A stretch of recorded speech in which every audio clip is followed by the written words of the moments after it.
I am Jonathan Postal, and I was born in New York City. I wound up going to high school on Long Island. It sort of starts with, I didn't want to go to college. Literally a matter of weeks before I left high school, I completely went insane and wound up getting in touch with Kansas City Art Institute.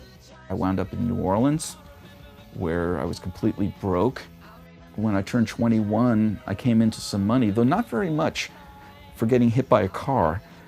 I bought a guitar and a plane ticket to London. I met this photographer named George Snow who took me aside and said, you know, you're an okay illustrator, but you're not a great illustrator, but you would probably be a really good photographer. How much money do you have in the bank? And he took me down, we got a Pentax Spotomatic, and the very first photograph I took was the cover of International Times, since I was the art director. So I wound up getting on a plane and I'm back in New Orleans, and I'm sitting in a bar thinking, well, I should probably go back to school now for photography. And someone at the bar just said, San Francisco Art Institute. And another guy said, yeah, San Francisco Art Institute, that'd be the place to go.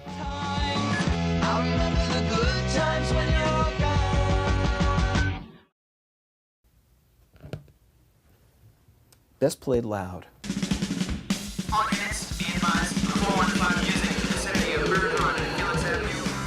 So I went to San Francisco. I got into my band, the Readymades. Play with Blondie, tour with the Police, Talking Heads. The band broke up and they were saying, you should go to New York.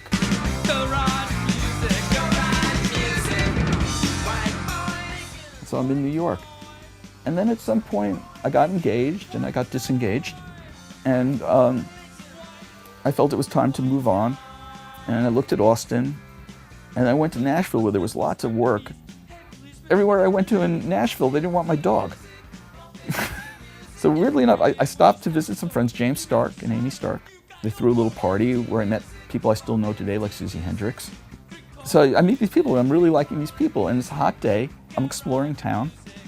I walk in, and Karen is there at Automatic Slims. And she says, your dog looks hot. Why don't you have it come in? I'll give it some water. I go, is that okay? Is that legal here? She said, I don't worry about it. And I think I'll move here. I always felt you should have your skill set before you wander away from your skill set. In order to abstract something, don't you have to be able to create it first? My photography was very serious and very rule-oriented. I inflicted a lot of rules on me. I would only use photos that I captured within the entire frame. I would not crop the photos, I would not alter the photos. They were evidence, they were proof. I had to get it. If I didn't get it, I couldn't use it. I was hard and fast on that for many years. There's never been a hard, fine line for me between the work that I have published in magazines and things editorially and the work I do personally. I just shot the way I shot, the way I always shot. In a sense, it was an extension of the urban landscape. I mean, I walked around with the camera, and I always carried it with me. I'd always buy Leicas because they never lost any value. So when I ran out of money, I could sell them for what I got it for, and then I'd get a cheap camera and use that till I could afford a better camera again. I guess I was kind of shooting in the world I was living in, which was the subculture, the punk new wave subculture.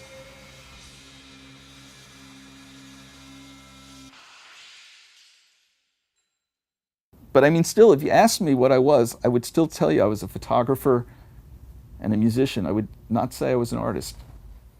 I guess it was art, but I mean, I guess I mainly thought of it as what I did. So I wound up going to Milan and really doing pretty well there. I got work immediately, Vogue Vanity, Centacosa, Vogue Palais, and in the meantime, I started making little trips to England. I got involved with a place called the Black and White Gallery. So it started putting me back in the mind of actually thinking, not so much of myself as an artist, but thinking of myself as someone who did personal work. So I wound up going back to school. I wind up in the Masters of Fine Art program over at Memphis College of Art. And while I'm there, I've been struggling with something, and what I've been struggling with is digital photography. You can be the artist and work with things like there's a thing called a Diana camera, which is a plastic lens, and a lot of people work with different emulsions that they paint on because they're artists. But those of us who think of ourselves as photographers, at some point, you have to embrace the technology, like autofocus. These were small steps, and we were happy to have them. Lenses that were sharper, things like that, faster. The technology that got developed is digital, and it reached a certain point, and you resist for a while, just like you want to keep your vinyl records. So with the digital, it became to a point where you would almost have to go out of your way not to embrace it as a tool. In the case of the Anima Sola, if I want someone to be engulfed in flames, which I tried to do with real flames once and didn't work very well, but now I was able to actually take each lick of fire. I'm able to do it now, to use those tools. And I'm actually painting more than I ever did. So I started thinking of different ways that I could present these ideas in the context of objects that would be well crafted. The first thought was the televisions, because I spent so much time looking at images on televisions. I've seen more images on television. We started, working in old window frames and print on canvas, and then going back to the hand coloring, I glaze.